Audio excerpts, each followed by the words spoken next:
We are the racing alternative. We always have been, to be honest with you. It's only been a few weeks. It's been a month, to be honest with you. And of course, there in picture is the one and only Lord Stephen Darbyshire, who's up for a big award at the big journalist event in a week on Monday, and he's getting really excited. Look at it. Look at his little face. Oh, bless him. Yes, I'm really excited. Really excited. Like a chancellor waiting to put a tax up. Have you hired the new suit and everything? Have you got your shoes all shined up and everything? Is it? Don't be ridiculous. Don't be ridiculous. I'm a Carlisle the day before. Proper people are. Yeah, proper racing people. He's a proper racing punter. You can just imagine all those reddies in the inside of his coat, one of those big old woolly coats that the Victorians used to wear as they stumbled up and down the cobbled street. We're going to get a look at it. See, this is live. This is not edited. There it is. This is the archetypal racing coat. On it goes. Any old iron, any old iron. Love it. Stephen, great stuff. What a show we've got today, because there's so much to talk about. There's the budget, which I know particularly you want to get your teeth stuck into, literally. Big races this weekend, return of Constitution Hill, the big old, we call it the Hennessy still, don't we, at Newbury. The Hennessy. Should be fantastic. We want to look back at some of the big races from last week, because I think they're contentious issues, and I think we'll have a couple of rows about maybe one or possibly two of them as well. I think a couple of them were absolute load of bollocks, and I will tell you why. Our criticism will be constructive, but obviously, we'd love your feedback as well as always. And of course, this podcast, in conjunction with NRG.com, NRG.bet, whose help we probably wouldn't be here. And Stephen, of course, because of the wages he's going to glean from our friends there, will, I hope, by the end of the second month, buy himself a new coat. Which would be nice. Don't be ridiculous. Because it will be sales. Maybe do you remember those David Nicholson sheepskins? Maybe one of those would be nice. John Watson, David Nicholson. Yeah, I remember them. Yeah. I remember them massively. Okay, let's start with the elephant in the room. It's not an elephant, it's an absolute mammoth. The budget, which was earlier this week with the absolutely lovely Rachel Reeves, who I know you're a massive fan of. And interestingly, when the budget was actually read out, actually was leaked beforehand, a lot of people in the racing world were saying, and I include that BHA chief exec, Brankton Shea, that, this is great for racing. And then they realised the bigger picture and the knock-on effect for racing from what the bookmakers were going to do per se, because of the whole effect of what she said about not the racing industry, but the gambling industry. And that is the most important part, isn't it? Yeah, I mean, I think we can all accept that the racing and gambling industry are absolutely intertwined, and therefore, if one gets a cough, the other one may well get a cold.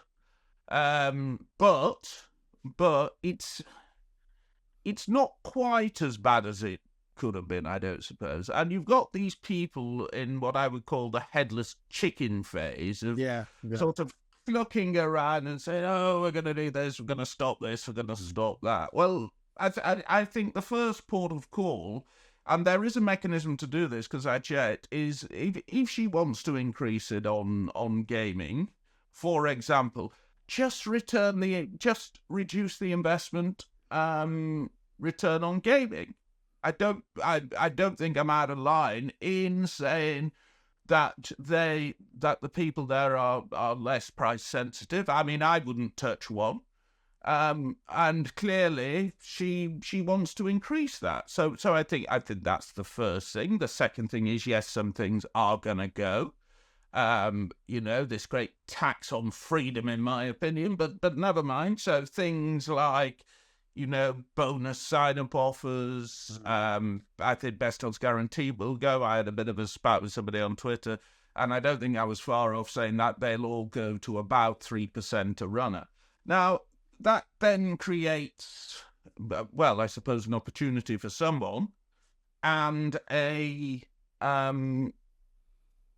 just hope we don't get a cartel, is what I'm saying. Well, isn't this I think you pushed out the word there, opportunity. is this not a chance now, because bookmakers now going to have to increase turnover in certain sectors of their output? Is this not a chance now, finally, for bookmakers actually to act as bookmakers on the horse racing front, if not sport overall? But I'm thinking more of horse racing, yeah? Where No, but I think that ship has sailed. We've got... No, but they need to find more turnover from somewhere. Can they not act as... You see, the marketplace has never been more competitive, both online and in shop. I know in shop is where they've got to find the revenue. I don't necessarily think online, or maybe both. But it's never been as competitive as it is, and yet the bookmakers aren't rushing to get our trade on horse race betting like they would have done, 20, 25 years ago. So surely the logic for me as an ordinary punter, you as a pro punter, is that they want to offer you more and not less. More in the amount of money you can get on, not less. Yeah, but you've got other things, and we go back to this sort of nanny statism argument, and they in my opinion, they'll put out a nice picture of a hospital, with a rundown ward saying, "Oh, we can treat 20 people in here for these heinous people who are gambling." And it's a very easy vote winner. There are other costs with racing to do with media rights and turnover. It isn't quite as simple as that. My concern, as I say, is everybody says, "Oh well, we'll do 3 a runner, and you can have the first ever 200% Grand National." That wouldn't be a good look. I think there are some opportunities. I mean, people like Ladbrokes, Coral, Fred all pulled out from the ring. So did Hills. Maybe they should be going back in the ring where Absolutely. Yeah. Do you know the other thing is, when I was looking at the decks for the Hennessy, which came out on Thursday, right? And you see all the different bookmakers updating their prices from anti-post to day of race online. How many bookmakers do you think had updated their list for the Hennessy by midday? Oh, I bet it's about 30-40%. Well, yeah, it was 3. 3 of the, and I went through individually. I didn't just go via odds checker. I actually went individually online to each bookmaker 3. And it's this almost taking us horse racing punters for granted that is the problem, and they can't do that any longer. They just can't. Well, just speaking of taking punters for granted, I think there will be 3 divisions of racecourses. There will be those who do the same thing. Yeah. There will be those who say, well, the sponsorship's been pulled, so we're going to put prices up and try and make it from the customer. Well, guess what? The country's skint. Those places are done. And there'll be those who actually think about it and say, well, let's invest in the race day experience.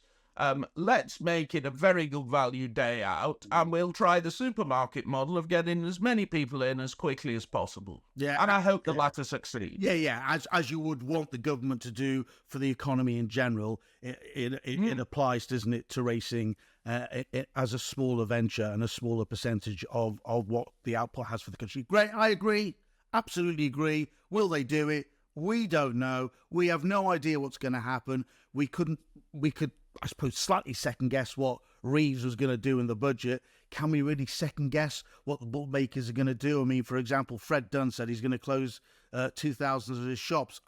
I don't know. I've no idea at all. Will Ladbrokes and Corals do the same? Will William Hill, Bet Goodwin have pulled all their sponsorship from Fontwell and Plumpton? I know it's only a small example, but that still shows you the forecast, the way the weather is turning in our industry. Stephen, we're just going to have to wait, and we can throw out all the words we want. One last thing on sponsorship, okay? It's not some sort of charity thing. No. It's an investment, yeah. It is an investment. Now, when people are saying en masse, we're going to pull sponsorship, it's basically saying, we're not that interested in the product per se. It's an investment for you to become brand aware, and some of these sponsorship deals are done quite cheaply. It isn't. I'm talking about your smaller race courses, but you still get your name in the paper. So I think there's a lot of headless chicken mechanisms, and you would hope these multi-million-pound organisations had some forward planning according to what event Miss Reeves came up with. But the big thing is that, in my opinion, we're all a little bit poorer. Yeah, we are indeed. You're listening and watching The Racing Alternative, and why not? Today's episode is why not? brought to you by our friends at NRG.bet. What else have you got to do? You might as well give us a go, that's for sure. And we're obviously delighted to be teaming up with NRG, where you can back any of our selections from the show, as well as get your hands on exclusive boosts and offers. I wanted to look back at last week's racing because, like this weekend coming up, which we'll talk about in due course on the podcast, Stephen Darbyshire with us, who's got the longest fringe of anybody in the whole of the racing industry. Let's look back at some of the big races from last week and bones of contention and whether you thought they were long-term trials for coming up to next year, and everybody talks about Cheltenham bollocks of that. Let's first of all talk about the Betfair Chase, won by Grey Dawning, who reversed the form with Royal Pagaille. Handstands probably didn't stay, and Haiti Couleurs a big disappointment. What did you make of the Haydock contest, Stephen? I don't think we learned a lot, actually. What we learnt is Royal Pagaille is very good in that race every year. Grey Dawning rightly whipped Royal Pagaille's ass, and Handstands they went a proper gallop, you know. I actually ended up watching the race behind Ben Paulin, and they went a proper gallop. And Handstands, I think he's one of these horses who wants pretty soft ground. Mm-hmm. And his jumping was very, very inconsistent, wasn't it, Stephen? Really inconsistent. Yeah. It disproved that Cullen Park before, anyway. Yeah. And Haiti Couleurs, Rebecca Curtis said afterwards, I'm sure you sidled up to her in the Sandling enclosure, said that the race might have come too quick after Newbury. He just didn't look sharp, did he, at all, which is unlike him. He was never going at any stage, was he? He was never going at any stage. Now, I would question, far be it for me to question Rebecca, but if Haiti Couleurs was mine, I certainly wouldn't be thinking Welsh national, would you? Which is what she's come out and said. Yeah, I'd be saying, yeah, let's have a pop round somewhere, and maybe we go for that piddly little race at Windsor, that fleur-de-lis chase. So important. They've 2 fleur-de-lises in a year. They've one on the all-weather and one over fences. And they've won, it's worth a few quid as well. Let's talk about the John Durkan, and I'm going to get my big toenail here in first. What everybody, including Mr. Patrick Mullins, there was an article in the Racing Post saying this is the race of the season so far. This was tremendous. This is what we want in racing. It was a match race because half the horses were schooling in public for marathons and Gold Cups and Grand Nationals later in the season. Why couldn't anybody see this? I thought it was an absolute bloody farce of a race. Yeah, the finish was great. It was a good finish between 2 top-class 2.5-mile horses racing against 3.5-mile, 4-mile sloggers who should have been pulling the cart in the Badger Beer at Wincanton. I just don't get it, and I don't know why the stewards didn't see that as well. This was the most rancid example of schooling in public for me. Calm down. You're gonna burst a blood vessel. Yeah. Look, if you take I Know the Way You're Thinking, for example, I don't think he's pulling a cart around Wincanton on Badger Ales Day. You know, he isn't a 2.5 miler. Exactly. So, but there's a difference in that and not trying. I mean, you can look at what he did in the race last year, where he was 7th of 8. They clearly wanted to get a run into him. They didn't want to come to England. The betting told you what was roughly going to happen, and that's what happened. I mean, just to give you an idea of what effect that had on the Gold Cup, the answer is absolutely none. Yeah, but I know the way you're thinking is now set is still 7-2. Now, normally you would think, well, if a horse comes out and runs 5th and is beaten 52 lengths, we'll drift. Yeah, but for the person who doesn't go racing every day, and maybe this was a second or third attendance of racing, the member of the public, Joe and Joe blogs, J-O and J-O-E blogs, they don't know about the form of that. They see the name of her horse. They see the trainer's name. They see the colours of JP McManus.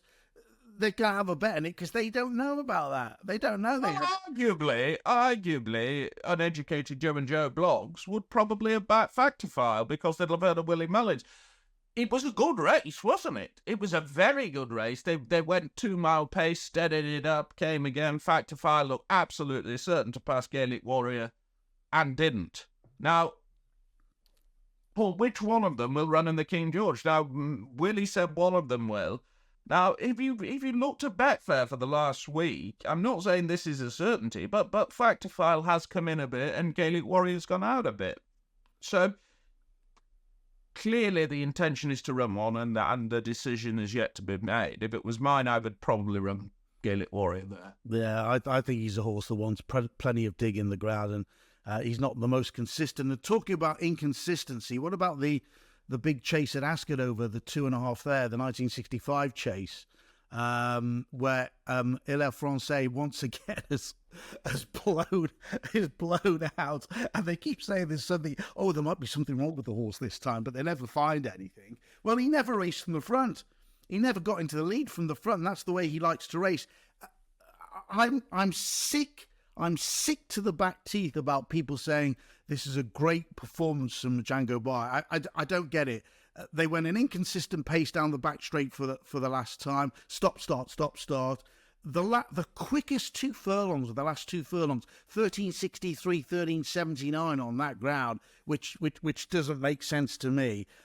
For the runners that were lining up, you suspected there was going to be a real end-to-end gallop and this was going to be a real test as they came out of Swilling Bottom up the hill and they'd be treading water over the last 2, and it just wasn't. For me, it wasn't a genuine test. However you say that the winner was hugely, hugely impressive, I can't take this form at face value at all. I can. Well, tell me why, and I'll tell you why you're wrong. Because, the time was exceptionally good. Bad horses don't run good times. He's run a very quick time. He did it in 5 minutes 60. Did you see that jump over the last? It was like, isn't it beautiful? Beautiful. Listen, you fucking Leonardo da Vinci. I backed him for the King George after the race. Did you? Because I think that performance smacked of being a King George winner. Now, obviously, he's got to improve a little bit, but this was by far and away his best run, probably by 8 to 10 pounds.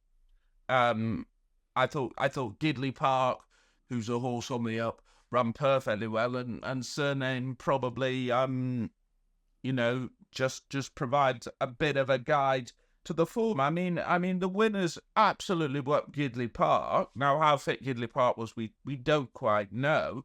And Gidley Park was in front of him at Aintree, so it does smack of a horse who's on the improve. And I did back into the King George. Yeah. Okay, well, I think he'll win the King George. Okay, we'll see it. We'll see it at Christmas. I'll see it at Christmas. We won't be getting a present from me, you git. I thought it was laid up on a plate for him. What about the Gordon Elliott horse in the hurdle over 2.5 miles? The Martin Pike winner, Woodhoo, isn't he? Yeah. Woodhoo. Who won that race for me, Stephen? Who won that race by staying, not by quickening. I don't think they can possibly go back to 2 miles. I think the champion hurdle's out. It's either going to be the mare's hurdle or possibly, I thought was really intriguing, in a category which has very little strength in depth, the stayers hurdle possibly could be around. I'll come on to the stayers hurdle in a minute. Okay.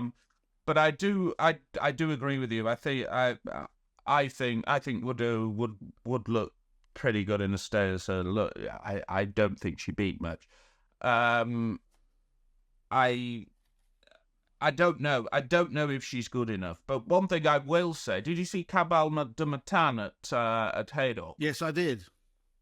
Well, yeah. That horse improved absolutely no end from going from Nicholas to Skelton and going up in trip, and he mentioned the stayers hurdle after that. And in a pretty weak year, It would not surprise me. Yeah, I agree with it. Okay, that is looking back. I mean, we are at odds about separate things. We'd love to know what you think about that, and if you want to ask us any questions as well, we would obviously feature you, and we are going to get some ordinary member of the public, probably a member of Stephen's family, on in the next few weeks as we look forward to Christmas. Let's look forward to the big race on Saturday.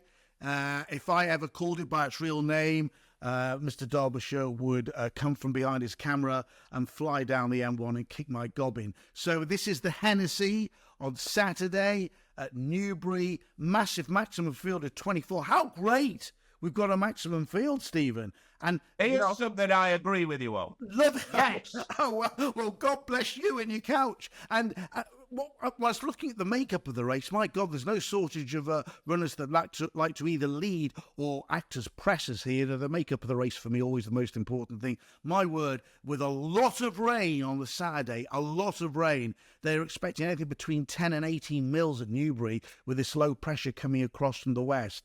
This could turn out into an old-style Hennessy, a real slugfest, and those that don't stay and don't want soft ground might as well just stay at home. Look, I just before coming on here, of course, poor producer Adam had some issues with his Wi-Fi, so we're recording at Wi-Fi Adam. Yeah. That daft o'clock on Friday morning. They've got us up at this ungodly hour. I watched the weather forecast. There is still a lot of uncertainty about the rain totals. No, there isn't. No, it's going to piss down. You're so wrong. Now, you know I did geography A-level. It was the only one I got a pass in. I'm telling you now, right? It is going to absolutely, totally blitz it down at Newbury. That's tomorrow's forecast. Yeah, but you've done it. You've pushed it too far down the time. That's at 7 o'clock tomorrow morning. Yeah, well, wait between 8 and 1. It's going to absolutely bollock it down. It's going to be a lung burster. I'm telling you. Right. Well, it might be because of the pace, but I don't think we're going to see hot, deep ground. They've watered earlier in the week, you know. Good idea. I totally agree with you. When was your first Hennessy? Oh God, I can't even tell you. It was a long. Mine was one man. No, I'm well before you. I'm more experienced. Yes, you always are. So you can take that with your trousers down. It's well before that. Well, actually, I think 20 years since couldn't be better one. I mean, how old do you feel? Well, hold on. When did Paul Nicholls win it as a rider? Oh, that was that 1987? Yeah, I think I was there. I was there. Yeah, I was 1. Anyway, I was 2. Yes. What do you think of the race? What do you think? Do you know what's really interesting? It smacks me between the eyeballs. Horses over 148. I think there are 9 of them. And a lot of them are 7 and 8-year-olds, a lot of 7-year-olds in the field that probably we've yet to see the best of, but they've got to run off probably career high marks, and their actual racing weight is quite high here. So, I mean, are you looking at the top end of the handicap, or are you looking further down? I'm not looking at bloody Mytown at 4-1, that's for sure. I mean, I think the rise for Cheltenham for Mytown is high. It had to be high, but £15 is a hell of a lot. This is a proper. I have the Hennessy down, and I will admit when I'm wrong. It doesn't happen very often. As a race on the downgrade, and just another handicap chase. And this isn't. This is a great race on Saturday. I'm really quite excited about it. I think Headgear could be the making of the changing man. And I think if he applies himself, he could be a very, very good horse indeed. Oh, that's a massive if. That's a huge if about the bridesmaid. They put the pieces on. They've put the pieces on. Mm-hmm. He's £12 better off with Mytown for Cheltenham. Yeah, I get that. I remember backing him for the rehearsal last year at off 130, and I said he was an exceptionally well handicapped horse. Yeah. The stable's flying. I backed him each way. I think there's some firms out there. Okay. And Brendan's riding brilliantly at the moment, isn't he? Brendan Powell. Superb at the moment. Yeah, his dad was good with these sorts of horses as well. We all remember Dublin Flyer, don't we? Yeah, you will. You were still in your 30s when Dublin Flyer was 30 months I was just thinking. Yes. And the other one I bet is the Doyen Chief. Now, I had Kingy down as completely... Sorry, I sounded like Alice Plunkett then, didn't I? Actually, Plunko. Apologies. Plunko Derbyshire. Yeah, I had Alan King down. I had Alan King down as completely out of sorts. And he had a couple of winners on Tuesday. Yeah.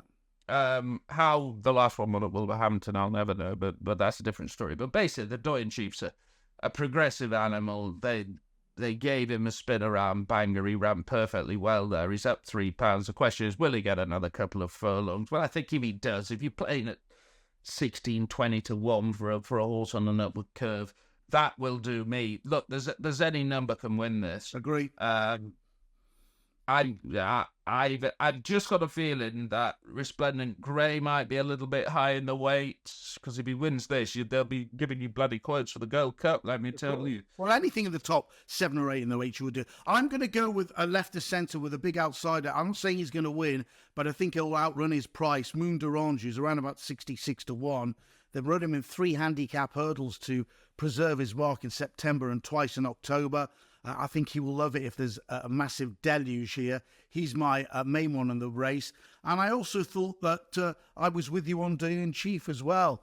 I thought last time out he needed the run. I thought he'd come on massively for it as well. So there's one thing. We've never agreed in a big race. We have never agreed on anything. So it's either a very good thing or a very bad thing, isn't it? Okay, and my other selection we'll talk about in a few minutes' time. So... let's just wrap that up again. Moon d'Orange and the Doyen Chief for me, and for you, Mr. Derbyshire?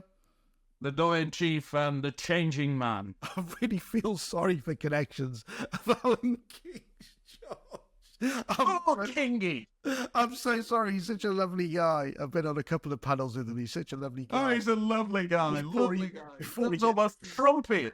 Before he gets pissed, have a couple of glasses of white wine for sure. Okay, good to have you with us here. This is, of course, the Racing Alternative, the newest and the brightest and the edgiest podcast anywhere in the world. Well, I suppose it is, isn't it? We haven't listened to all of the rest of them, but... And do make sure you do subscribe to us, and then you will never miss our dulcet tone. And incidentally, we'll tell you to give us feedback, so do email us as well. I'd like to know, by the way, which racecourses you love and which ones you feel are completely ripping you off and you won't go back to. Yeah, maybe more of that next week. Yeah, and if you see Mr. Darbyshire Racecourse, I want you to take a selfie with him, and we will publish it on the Racing Alternative. How about that? How about that for becoming famous or infamous? I think it's probably the latter. Yes, to be obvious. Makes a change from my photo being on Crime Watch. Yeah, that's true. Okay, let's look forward to the rest of the racing, our selections and tips. And I'm going to kick you off at Newcastle. We'll talk about the Fighting Fifth shortly.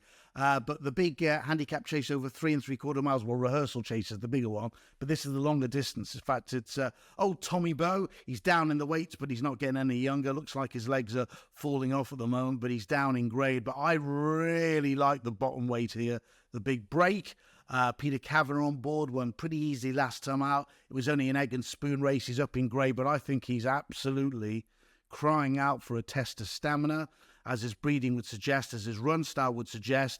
And for an 8-year-old, I think there's a little bit more to come from him. He's up against some hugely disappointing starts and some real rag toenails in this race, as you would expect at this level, Stephen. I think he'll run a massive race. I don't think there are any prices up available for him yet, but I think you'll get the best part of 6, maybe 7 to 1. Maybe I'm being optimistic, but I thought he was a big play there.